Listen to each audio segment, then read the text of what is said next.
Teacher capsule में आप सभी लोगों का हार्दिक स्वागत है।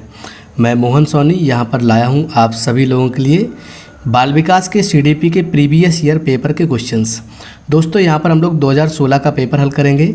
ये पूरा का पूरा जो सीरीज आपका है आपको प्लेलिस्ट में मिल जाएगा। आप लोग प्लेलिस्ट में जाके पूरी की पूरी बाल विकास की बैक ईयर आप लोग देख सकते हो ना। यूपी टेट का बैक ईयर यहाँ पर मैं आपको करा रहा हूँ, तो आप लोग प्लेलिस्ट में जाके पूरा का पूरा सीरीज अच्छे से देख लेना, क्योंकि आप लोगों को अच्छे से पता है कि अब जो वर्तमान समय में पेपर आ रहे हैं इसमें बैक ईयर से क्वेश्चन आपके बहुत ज़्यादा मात्रा में आपके पूछे जा रहे हैं।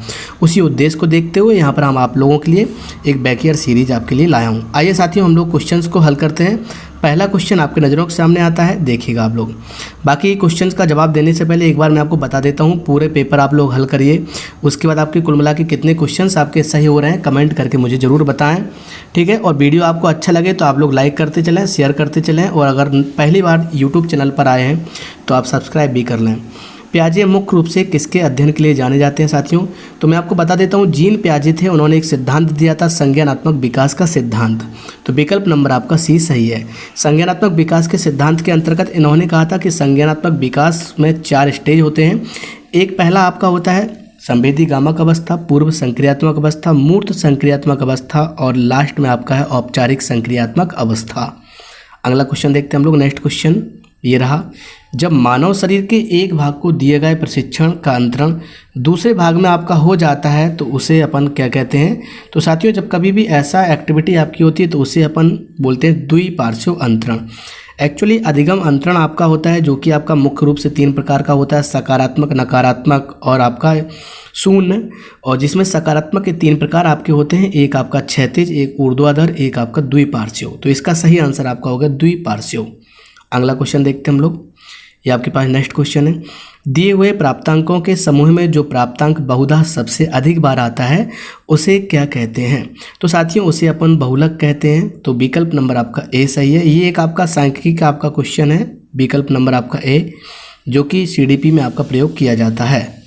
अगला क्वेश्चन आपके पास ये रहा, क्रिया प्रसूत अनुकूलन का सिद्धांत किसने दिया? तो आप सभी लोगों को पता है क्रिया प्रसूत अनुकूलन का सिद्धांत देने वाले आपके थे कौन? स्किनर। तो विकल्प नंबर आपका बी सही है, स्किनर।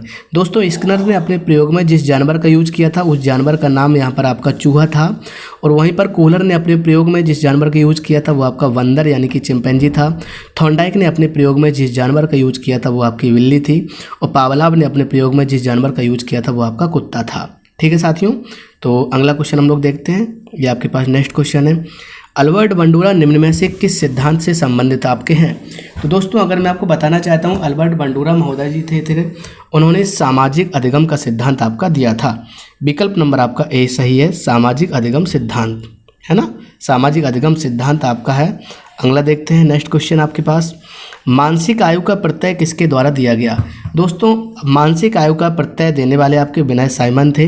तो इस तरह से आपका विकल्प नंबर आपका ए आपका सही हो जाएगा, ठीक है ना, विकल्प नंबर आपका ए सही हो जाएगा। अगर मैं आपको बताना चाहूँ इसका एक फार्मूला आपका है, वो चर्चित फार्मूला आपका है, पेपर में आपका आता रहता है। तो एक बार फार्मूला भी मैं आपको बता देता हूँ कि ये आपका फार्मूला आपका कौन सा है, ठीक है ना साथियों। हाँ ये आपका हो गया, ये आपका हो गया। मानसिक आयु के बारे में आपका करेक्ट आंसर क्या था? विकल्प नंबर आपका ए। तो एक बार फार्मूला हम लोग लिखते हैं, वो आपका है MA/CA × 100, है ना, MA/CA × 100। MA आपका मानसिक आयु कहलाता है, CA आपका क्रॉनिकल आयु, वास्तविक आयु × 100। तो इस तरह से विकल्प नंबर आपका ए सही होता है। अगला क्वेश्चन देखते हैं हम लोग, निम्नलिखित में कौन सा सीखने का नियम नहीं है ना, इनमें से बताएगा इनमें से कौन सा आपका सीखने का नियम नहीं है? तो दोस्तों मैं आपको बता देता हूँ, करेक्ट आंसर इसका आपका होगा तनाव का नियम। तनाव का नियम आपका सीखने का नियम नहीं है। सीखने का नियम यहाँ पर थॉर्नडाइक ने दिया था। थॉर्नडाइक ने सीखने के कुल मिला के 8 नियम दिए थे, जिसमें 3 आपके मुख्य नियम थे, 5 आपके गौण नियम थे। मुख्य नियमों में एक आपका तत्परता का नियम, एक आपका प्रभाव का नियम, एक आपका अभ्यास का नियम माना जाता है। अगला क्वेश्चन देखते हैं। नेक्स्ट क्वेश्चन आपके पास ये रहा, ... सम्मत प्रतिक्रिया सिद्धांत में पावलोव ने किस जानवर का प्रयोग किया? अभी कुछ देर पहले ही मैंने आपको बताया था कि पावलोव ने अपने प्रयोग में कुत्ता का प्रयोग आपका किया है। तो विकल्प नंबर आपका बी सही हो गया। वहीं पर चूहा पर प्रयोग करने वाले आपके कौन थे?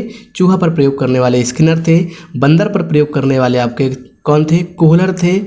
और वहीं पर बिल्ली पर प्रयोग करने वाले आपके थॉर्नडाइक थे। अगला क्वेश्चन देखते हैं, ये आपके पास नेक्स्ट क्वेश्चन है। सूझ के द्वारा सीखने का सिद्धांत का प्रतिपादन किसने दिया?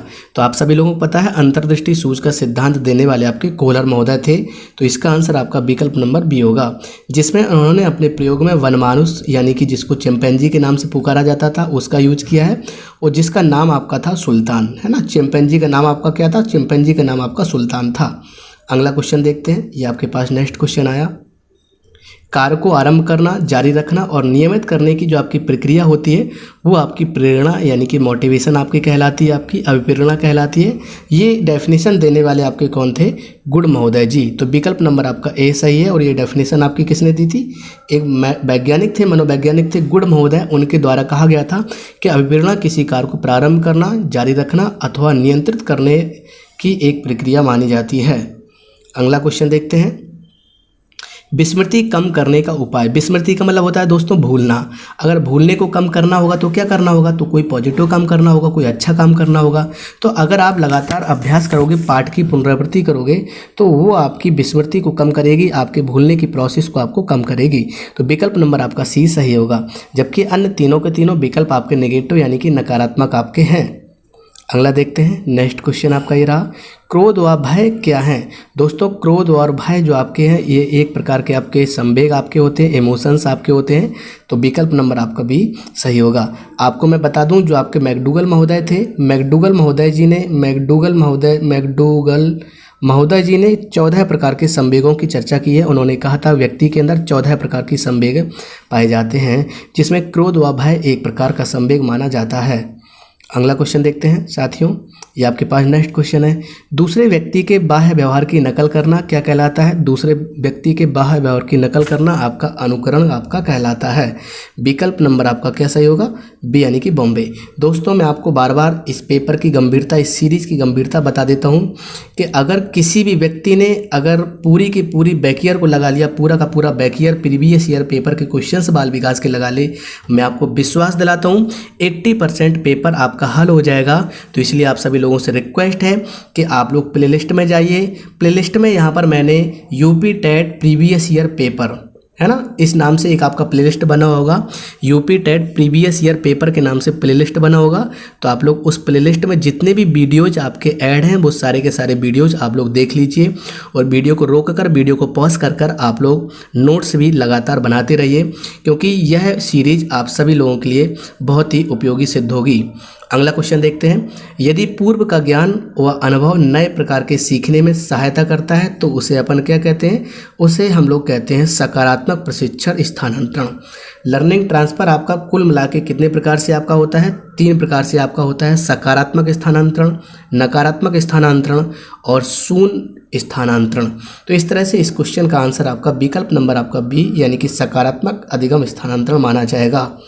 अगला क्वेश्चन देखते हैं, सीखी हुई बात का स्मरण रखना या पुनः स्मरण करने की जो आपकी असफलता होती है साथियों, वो आपकी विस्मृति यानी कि भूलना कहलाती है।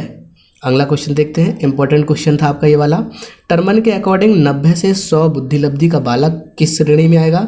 दोस्तों टर्मन के अनुसार ये जो आपका बालक है सामान्य बुद्धि में आपका माना जाता है।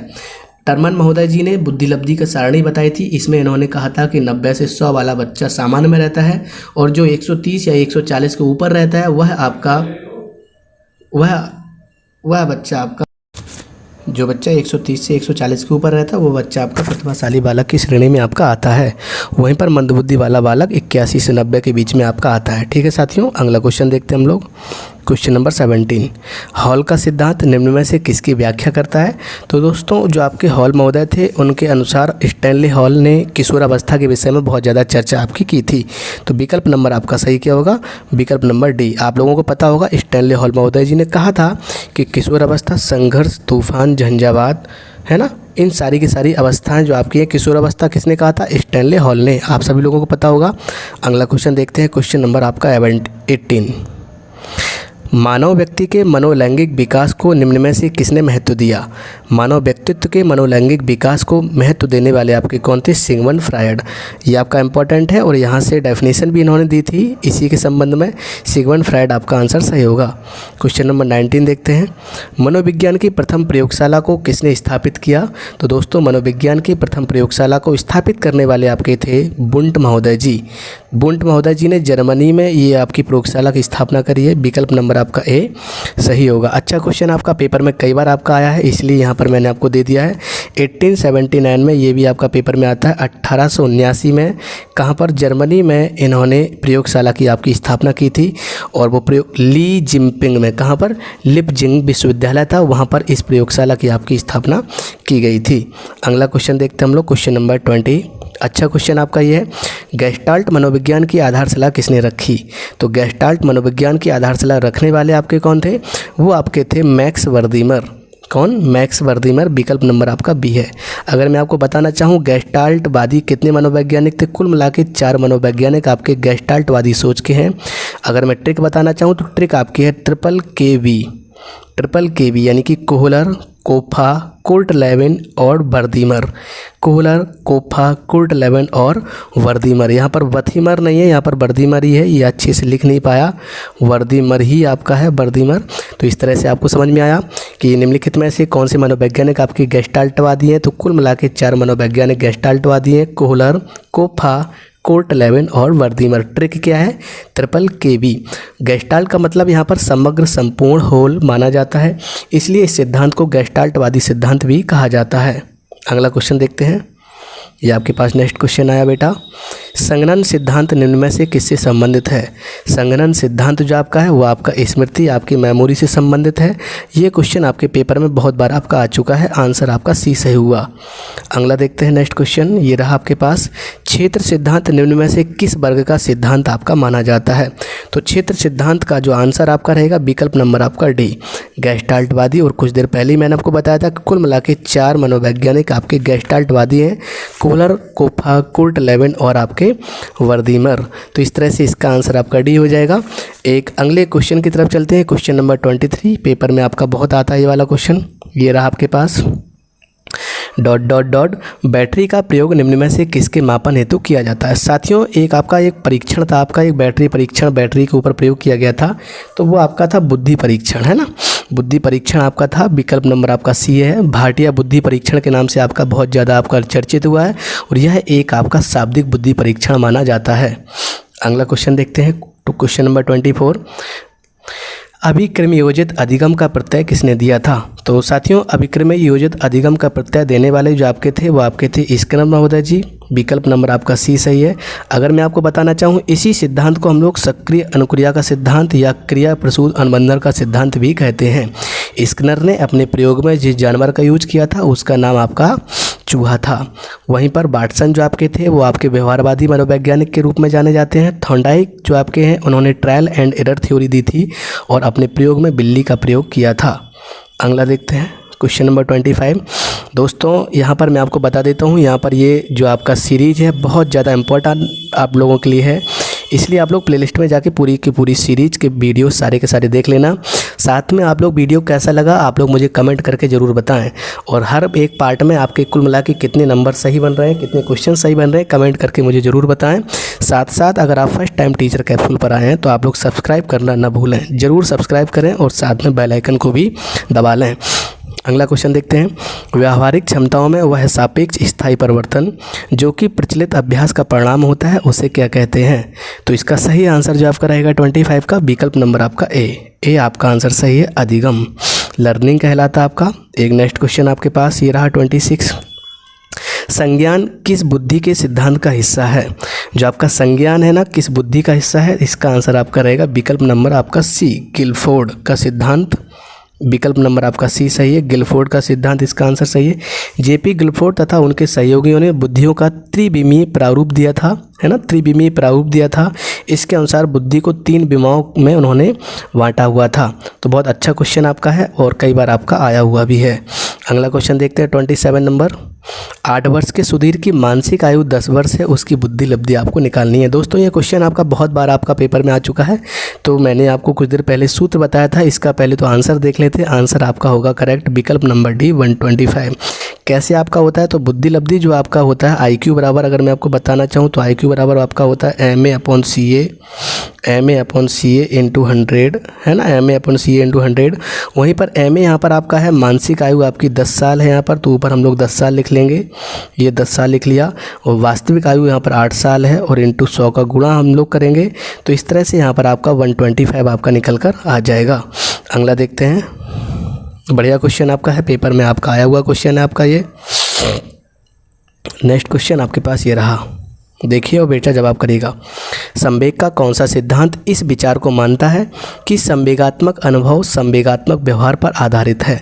दोस्तों ये सिद्धांत आपका जेम्स लैंग का सिद्धांत कहलाता है। विकल्प नंबर आपका ए सही होगा, है ना। संवेग का कौन सा सिद्धांत इस विचार को मानता है कि संवेगात्मक अनुभव संवेगात्मक व्यवहार पर आधारित है? जेम्स लैंग ने ये बात आपकी बोली थी। जेम्स लैंग ने कहा था यदि व्यक्ति, जैसे कि उदाहरण के माध्यम से अगर मैं आपको बताना चाहूँ, यदि व्यक्ति बाघ या भालू को देखकर नहीं भागता तो उसमें डर की अनुभूति भी नहीं होती है। अतः संवेगात्मक अनुभूति संवेगात्मक व्यवहार जेम्स लैंग सिद्धांत पर आपका आधारित होता है। यानी कि अगर आपने भालू को देखा और उसको देखकर अगर भागे नहीं, तो यानी कि फिर आपके भालू के प्रति जो आपका डर है, जो आपका भय है, वो फिर आपका कभी भी नहीं रहेगा। ठीक है ना, ये इस क्वेश्चन का उद्देश्य आपका है। एक अगला क्वेश्चन देखते हैं हम लोग, ये आज की क्लास का सेकंड लास्ट क्वेश्चन है। दोस्तों मैं आपसे बार बार कह रहा हूँ कि अगर आप फर्स्ट टाइम आए हो यहाँ पर टीचर कैप्सूल पर और आपने सब्सक्राइब नहीं किया तो जल्दी से सब्सक्राइब कर लीजिए। साथियों मैं लगातार आप लोगों के लिए बहुत मेहनत करता हूँ, लगातार अच्छे अच्छे क्वेश्चन लाता हूँ आप लोगों के लिए। बहुत सारी बुक्स का अध्ययन करने के बाद मैं आपके सामने अपनी मेहनत, अपना पसीना आपके सामने प्रस्तुत करता हूँ। इसलिए आप सभी लोगों की जिम्मेदारी है कि आप लोग अपनी जिम्मेदारी को निभाइए। तुरंत ही आप सभी लोग वीडियो को शेयर करिए, अभी तुरंत शेयर करिए। उस साथ साथ आप लोग सब्सक्राइब अगर नहीं किया तो सब्सक्राइब करिए, बेल आइकन को भी दबाइए। साथ में आप लोग लाइक करिए वीडियो को अगर आपने लाइक नहीं किया है। दोस्तों ये सारी की सारी चीज़ें एक शिक्षक को मोटिवेट करती हैं, शिक्षक को आगे बढ़ाने के लिए प्रेरित करती हैं, क्योंकि ये ऑनलाइन में जब तक आप लोग अच्छे से फीडबैक नहीं दोगे तब तक शिक्षक को मनोबल मजबूत नहीं हो पाता है। अगला क्वेश्चन देखते हैं 29। किसी इच्छा या आवश्यकता में रुकावट पड़ने पर उससे उत्पन्न होने वाला जो आपका सांवेगिक तनाव होता है वो आपका कुंठा कहलाता है। क्या? विकल्प नंबर आपका बी सही होगा, विकल्प नंबर बी। मान लो यहाँ पर आपकी जैसे कि इच्छा है कि मुझे स्कूटी खरीदनी है ना, स्कूटी खरीदनी है आपकी इच्छा है, और कुछ कारणवश से आपके पिताजी आपके जो इच्छा है उसको दबा देते हैं, उसको शांत कर देते हैं, तो फिर वह आपकी जो इच्छा है एक कुंठा में परिवर्तित आपकी हो जाती है। विकल्प नंबर आपका बी सही हुआ। एक लास्ट क्वेश्चन आपके पास, कोहलर वर्ग का सिद्धांत निम्न में से किस विकास से संबंधित आपका है? तो साथियों कोहलर वर्ग ने जो आपका सिद्धांत दिया था वो आपका नैतिक विकास का सिद्धांत आपका माना जाता है। विकल्प नंबर आपका सी सही हुआ। जबकि भाषा विकास का सिद्धांत देने वाले आपके चोम्स्की महोदय थे। इस तरह से यहाँ पर साथियों हम लोगों ने सारे के सारे क्वेश्चंस देखे। तो एक बार मैं पुनः चलते चलते आपको बता देता हूँ कि बहुत मेहनत से मैं आपको क्वेश्चंस देता हूँ, इसलिए अभी तक अगर आप लोगों ने यूट्यूब चैनल को सब्सक्राइब नहीं किया है तो लाल रंग से लेके सब्सक्राइब बटन को तुरंत दबा दीजिएगा। साथ में बेल आइकन को दबाना ना भूलें। अगर आप बेल आइकन को नहीं दबाओगे तो आपके पास कोई भी इन्फॉर्मेशन, कोई भी जानकारी नहीं पहुँचेगी, इसलिए बेल आइकन को आप ज़रूर दबाएँ। वीडियो को ज़्यादा से ज़्यादा संख्या में शेयर करें ताकि बहुत सारे गाँव में ऐसे बच्चे रहते हैं जिनके पास में प्रॉपर अच्छी शिक्षा नहीं पहुँच पाती है, तो उन बच्चों के पास तक ये शिक्षा पहुँच पाए, ये वीडियो पहुँच पाए। इसलिए आप लोग अपनी अपनी जिम्मेदारी को बहुत बखूबी से निभाइए। वीडियो को लाइक करिए साथियों। हम लोग मिलते हैं अगले वीडियो में। आप सभी लोग स्वस्थ रहें, मस्त रहें, बिंदास रहें। जय हिंद, जय भारत।